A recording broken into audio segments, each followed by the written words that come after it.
What's up, everybody? My name is Jason, and welcome to the $10,000 EIDL grant post office scam.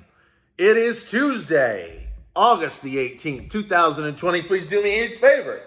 Give this video a thumbs up, hashtag EIDL with your comments below. Make sure you share this all over social media with hashtag EIDL so we can do the retweets. And if you're new to this channel, make sure you subscribe and hit that bell. All right, ladies and gentlemen, I am here to tell you the truth once again, at the risk, of course, of offending at least half my audience, but that's too damn bad because I'm calling bullshit.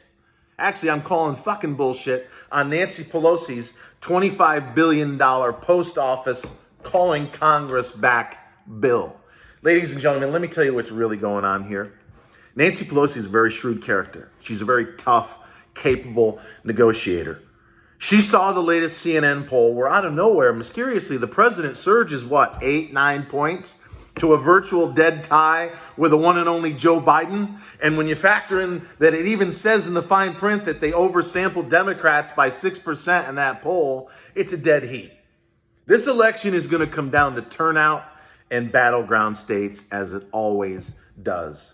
So Nancy, ever clever as she is using the post office bill, which has no chance of going anywhere in Mitch McConnell's Senate, to call back her flock. Why? So they can negotiate between the $3 trillion HEROES Act and the $1 trillion HEALS Act. Ladies and gentlemen, as I've been saying now for weeks, we're getting closer. We're getting closer. We're on the 3 or 4 inch yard line.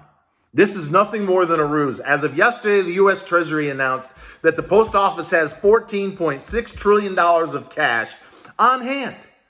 They've got enough money to last the operations until October of 2021. In fact, as I'm about to read to you here real quick, The Atlantic, a hard left-leaning publication, has an article called What Really Scares Voting Experts About the Postal Service. And it quotes ahead of the United States Postal Service of calling bullshit, basically, on Nancy's bill. So let me read it for you here, folks.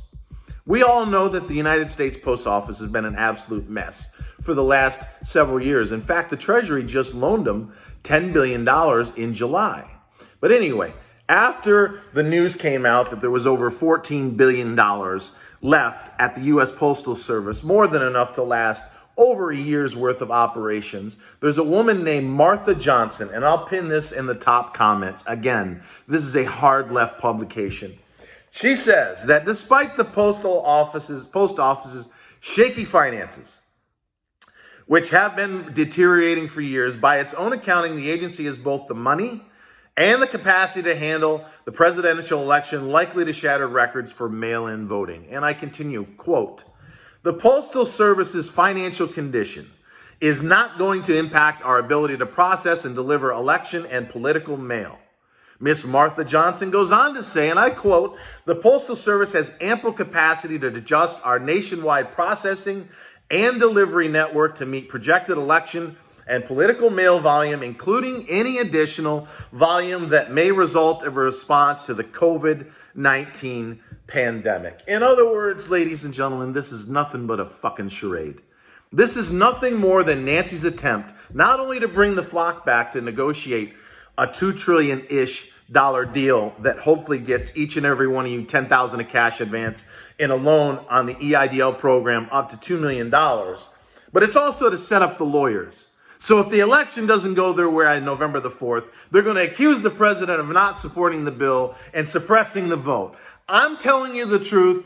Anyone who's in their right mind knows that this is true because, again, they've got more than enough money to last until October of 2021. And there's no way that Mitch McConnell is going to even take this up in the Senate for a vote. So it's going absolutely nowhere. Nancy, I've got a great idea before I let my 38,000 plus subscribers get back to a wonderful day. Why don't you spend the $25 billion on the EIDL advance? Because based on my third grade math, once again, there's a little over 7 million in the queue. Most of them, including myself, already got a portion of the $10,000 grant because Ms. Carranza illegally rationed it at $1,000 per employee. You even pointed that out to her in your nasty letter with Chuck Schumer on April the 25th. So Nancy, why not use that $25 billion to fund most, if not all, of the EIDL advanced program, because I know for a damn fact that John Cornyn and his Republican friends in the Senate would sign that in about 3 seconds flat.